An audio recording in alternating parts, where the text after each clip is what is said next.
Ito pa isa mga pre.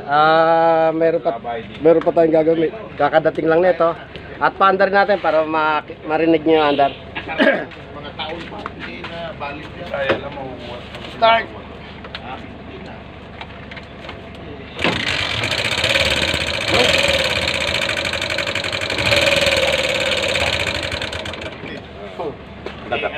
Yan mga pre, narinig niyo ang andar, no? City 100.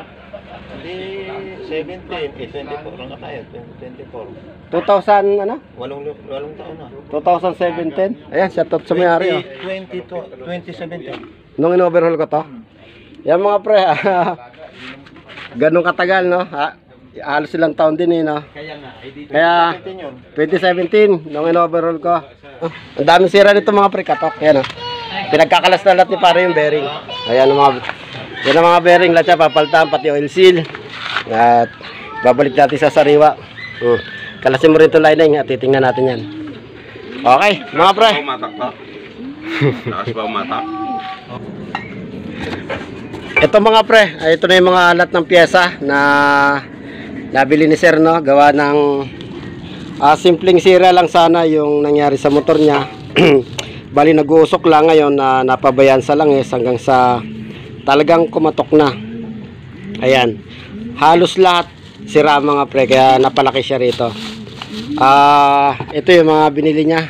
Dito tayo maglalagay ng oil para malagyan natin yung mga bagong bearing do sa loob ng makina.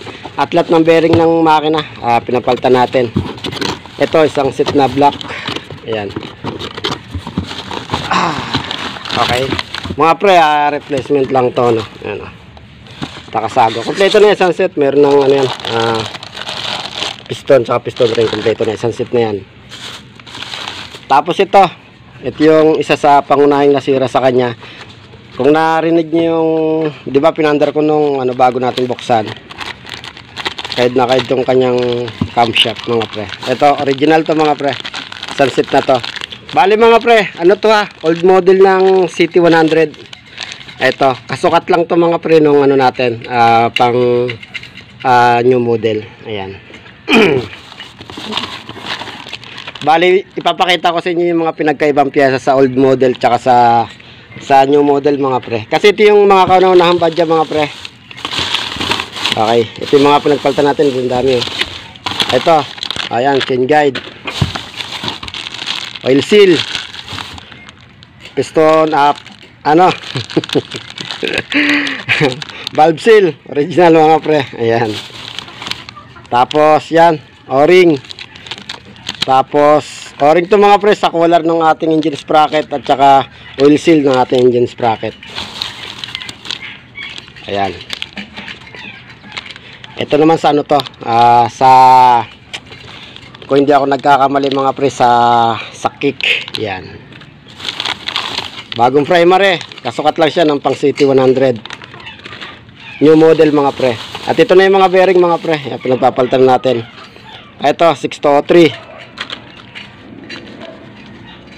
6201 mga pre. Sa dulo to ng ating counter shaft mga pre. 6201. Tapos ito 6203. Ito naman yung dito sa may nakalagay itong mga pre sa may engine sprocket sa bukana 6203. Ayan, ito yung kapares ng 6201 mga pre. Tapos ito 6203 din.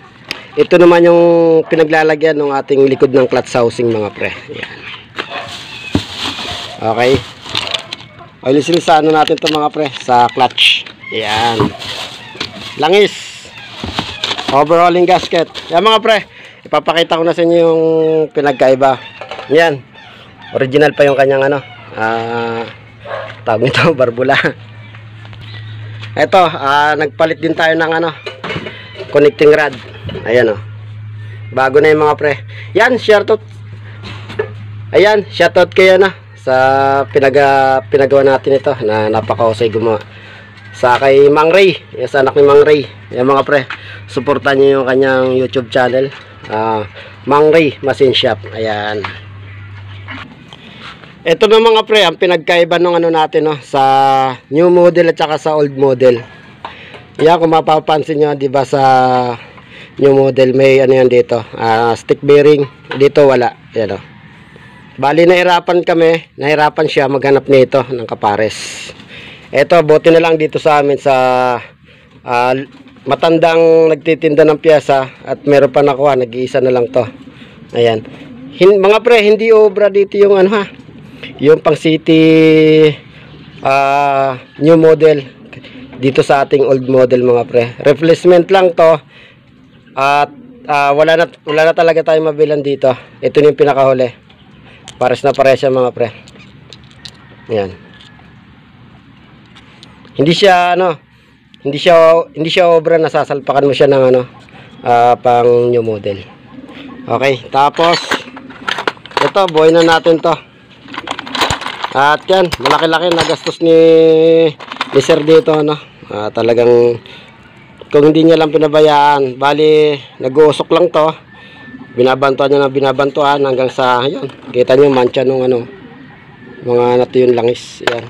Kaya katok lahat na bearing palit. Tapos to nga pala, in-overhaul ko na to dati. Nasa 8 taon na mahigit. At ito ngayon. Nung in-overhaul natin to, hindi pa tayo nagba-vlog nung araw. Ayan. Okay mga pre, buuin na natin to. At ito yung mga pinagpalitan natin. Buuin natin to, baka buuin pa na iba. Ayan mga pinagpalitan natin oh. Ayun oh. Ayan oh.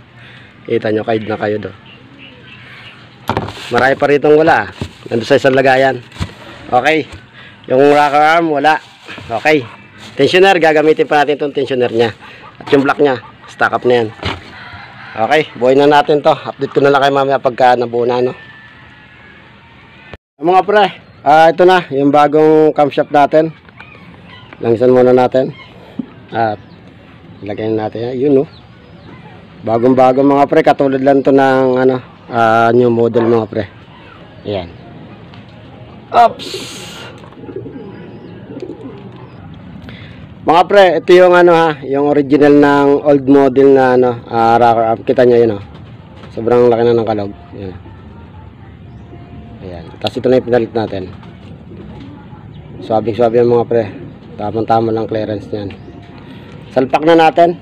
At baka isalpak pa ng iba. Unahin natin itong isa. Ito. Unahin natin. Kita ba? Kita naman. Langisan natin yung kanyang fin. Langisan natin mga pre. Ayan. Sasakto lang natin. Yun oh. Okay. Tapos mga pre, ito. Itong bago natin. Lagyan na sa kabla. Yun oh, swak oh. Tapos langisan natin yung pin. At isalpak yan. Tapat lang natin. Yun oh. Saktong-sakto mga pre. Ayos na ayos. Okay, yun lang ipapakita ko sa inyo mga pre. Yung piyesang kinabit natin no. Yan mga pre, sinasalinan na ng ano no, langis. At kung napansin nyo, medyo ganda ngayon ng kulay. Kasi nga, sobrang dumi nito no. Bali 3 oras may git natin kinutkut yan. At yan, okay na siya. Tapos itong PP wheel niya mga pre, hindi natin muna nilagyan ng banjo bolt kasi titingnan natin kung maglalabas ba ng langis na galing sa ilalim mga pre.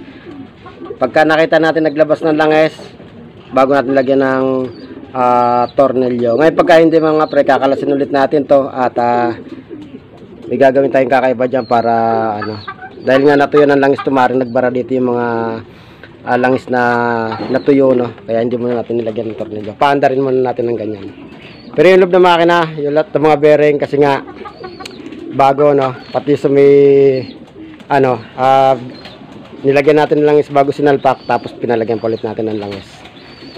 Pati yung mga bearing dito sa bagong cams, yan.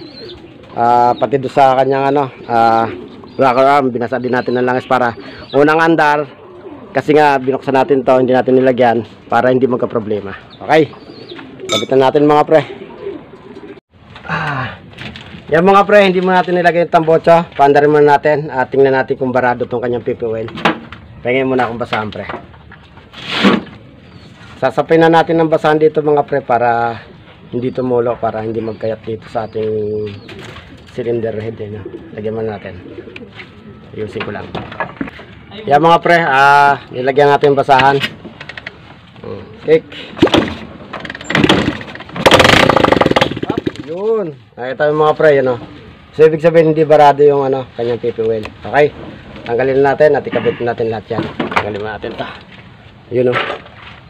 Ibig sabihin hindi siya barado. Okay? Yung mga pre, andito na yung may-ari at sinalinan ng gasolina. Ayan. O, start natin. Broom, broom.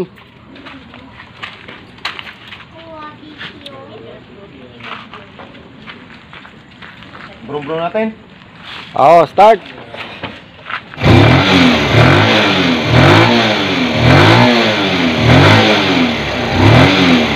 I-rev lang natin yung mga pre. At yun yung kanyang minor. Yun o, pinong-pino o. Kaya dito na lang tayo mga pre. Sa lahat ng nanood, thank you. Salamat sa iyo, boss. Thank you. Thank you. Nagawa rin. Nagawa rin. Ang laki ng nagastos eh. Magkano lahat? Estimate mo? Mga estimate ko, mahigit ito, 6 eh. May gitanim? Oh. Palagay, palagay mo Kasi 6'6". sa pyesa. Oo. Okay. Ang labor natin ito mga pre, mababa lang ha. Iyon o. Bayaran na o. Bayaran na. Oh.